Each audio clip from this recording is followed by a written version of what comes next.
Sorry about that, boys and girls. All right, so with the past tense, we add D or ED at the end.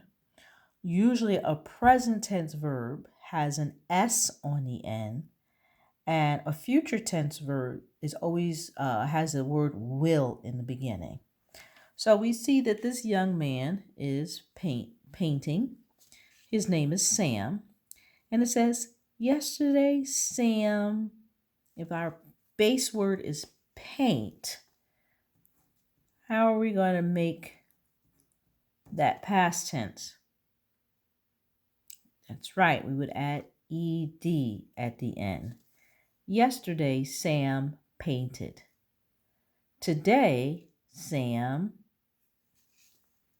he paints. Right? We just add the S on the end. And then tomorrow, Sam, and we always have to add in the future verbs, will paint. He hasn't done it, but he will do it. Alrighty, let's take a look at this young lady here.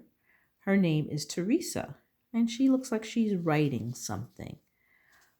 So yesterday, Teresa, and this is one of those tricky words because we don't say she righted. We don't add ed at the end. We say she wrote, correct. It changes form completely. Yesterday, Teresa wrote.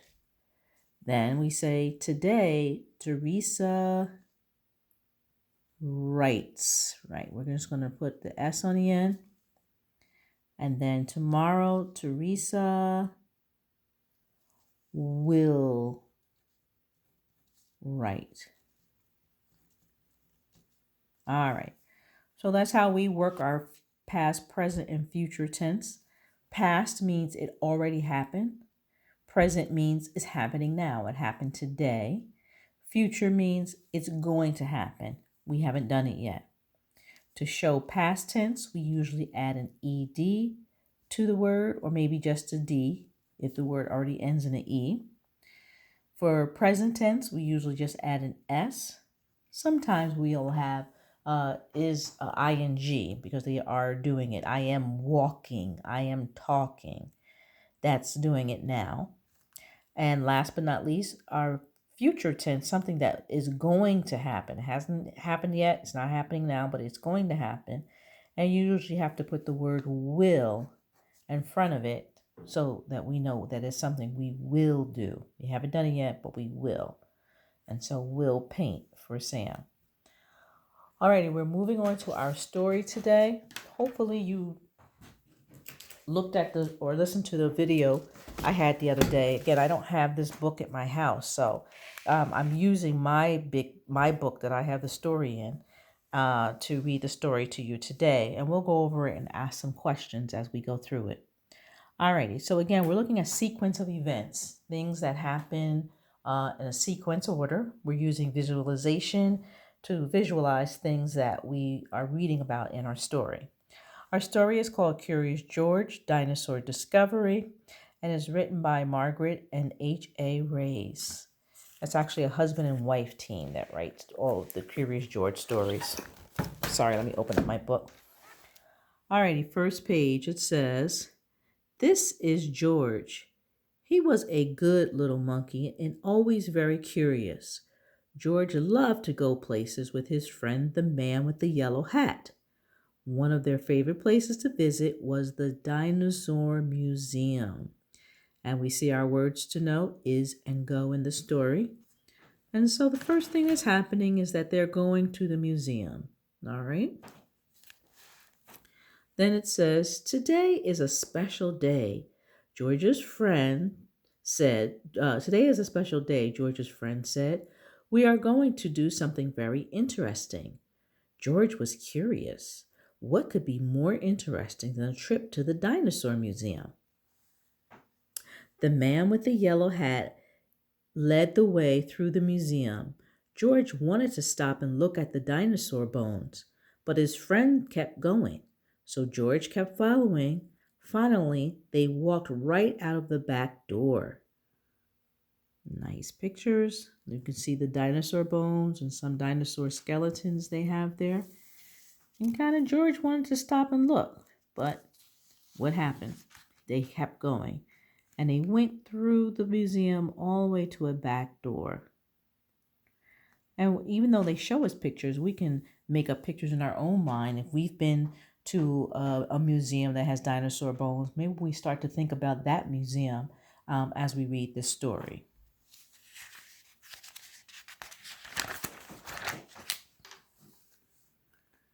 All right, George and the man with the yellow hat climbed into a van and rode to a rocky quarry. And we saw a picture of a quarry. It's like a big pit, and it had a lot of rocks and things in it that people sit and dig, maybe with machines, maybe with their hands. Dozens of people were there. Some were digging with shovels, others were using pickaxes and other kinds of tools. So we see the van that they took, we see the people in a quarry, and they're doing quite a lot of things. So, what happened first in the story? That's right. George and the man with the yellow hat went to the museum. Then they went out the back door into a van and they got to that's right, they went to a quarry where the people were looking for dinosaur bones. Do you remember what kind of tools people were using? Can you name one tool? That's right.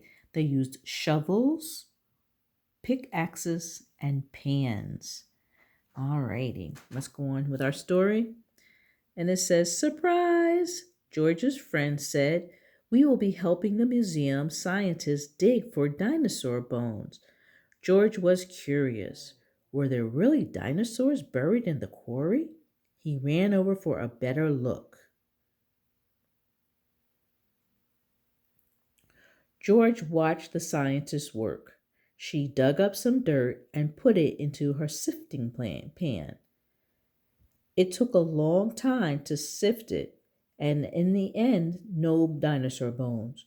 Oh well, she said. Time to try again. So again, they use the pans. They usually have holes in the bottom, and so all the dirt comes out, the fine dirt, which leaves the bigger particles like bones in it. Like people used to dig for gold and do the same thing. But the next pan was empty too. So so was the next one and the one after that. George yawned. So far, digging for dinosaurs was not as exciting as he expected. He's a little bored, right? George was curious. How could he help find dinosaur bones?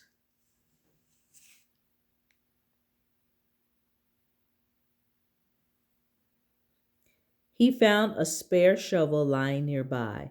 He dug and dug, but he didn't find any dinosaurs. When he climbed out of his hole, George spotted another scientist. He was dusting something with a small brush. Oh, well, the scientist said, this is not a bone, just a rock. Now let's all visualize the scientist is dusting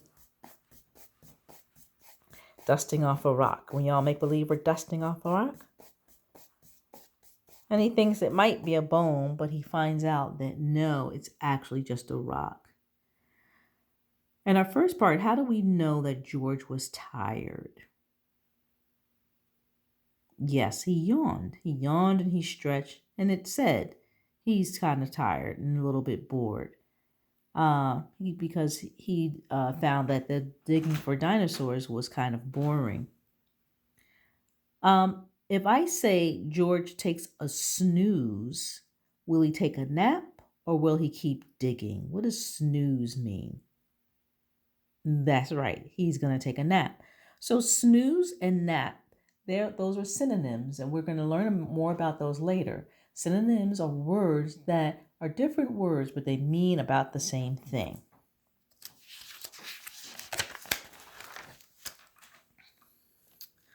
George wanted to help. He picked up a brush and went to work. But it turns out that monkeys are not very good at dusting. What's happening? Yes, he's making a big dust cloud. Wow. As he hurried away from the cloud of dust, George bumped into a wheelbarrow. Maybe there were dinosaur bones in it. He climbed up to look inside, but the wheelbarrow was awfully tippy. George, the wheelbarrow, and the whole lot of dirt went flying. Hey, someone cried, what's that monkey doing?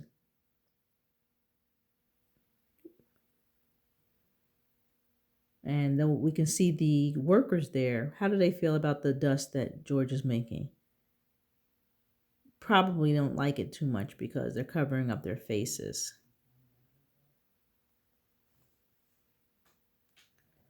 George scampered away, straight up the hill cliff.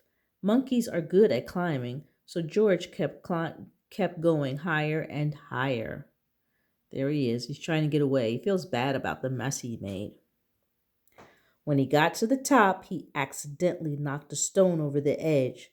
That stone hit another stone, which hit another stone, and another. Oh, well, a lot of stones are coming down. I'm sorry. Oh no, it's a rock slide. So he made a whole bunch of rocks slide down the little mountain there. So we see, and what do we see with the rocks that came down? Yeah, we kind of start to see dinosaur bones. George could hardly believe what he saw. Dinosaur bones. After that, the dinosaur dig was even more fun. George helped the scientists dig and sift and dust. So now he's doing everything. And take photographs of the bones he had found. All right, so let's go back. Let's think about it. First thing he did was he went to the museum. Then he went out the back door. He got to the quarry. What did he do next? At first, he was just watching them dig and sift, right? Then he decided to help out. What happened? He was kind of making a mess, right? He didn't find anything. He made a mess. And then he went up the cliff, knocked a rock over. That caused a rock slide. A whole bunch of rocks slid down. But when that happened, what happened next? They found dinosaur bones. So then George began to help them uncover all these dinosaur bones he found, and he took pictures as well. And the next time he and the man with the yellow hat visited the dinosaur museum, George got to see his dinosaur on display. And you might not can see that very well, but the name of this dinosaur is called Georgosaurus. All right, so they named it after him. Okay, so again, we're looking at sequence of events. We know he went to the museum. He went out the back door. They took a ride to the quarry. He watched the scientists dig and sift and dust bones, but he became bored. He tried it himself. He kind of made a mess. He scampered away up the cliff because he was embarrassed that he had made such a mess. When he did that, he then made a rock slide. The rock slid down, uncovered the dinosaurs, and then he was able to help them dust off the bones and make sure the dinosaur got into the museum. So you see this chart here. You'll be doing one in your book. No, maybe not today. Oh, yeah, yes, today. Today you'll be doing this, putting sequence of events. And here we just have George and the man in the yellow hat go to the museum. George goes to a quarry to help dig for dinosaur bones, and George finds some dinosaur bones. So theirs was very short. They didn't put a lot of the other details in there because I guess they only have the 3 boxes. So that's probably all you need to do on yours as well. I think that's it for today, boys and girls. You can go ahead and do your pages in your Journeys book. I believe we're doing pages 29 and 30 today. It's part of your writing, but you can go ahead and do it now. So you're doing this page here, page 29, which is our words in review for our letters, I, G, R, and D. And you will also be doing sequence of events, and you're writing in what George has done, first, next, and last. Alrighty? So I think they have the first two, and you just have to put the last one in. All right, and again, that's part of your writing, but you can go ahead and do that now because you do have to finish your story for writing, which will be your next video. All right, boys and girls, see you soon. Oh, as a matter of fact, take a break. Go see Miss LaBerth. I'm sure she has a brain break for you. So go ahead and take a break, and then maybe come back to your pages, and then we'll continue with writing.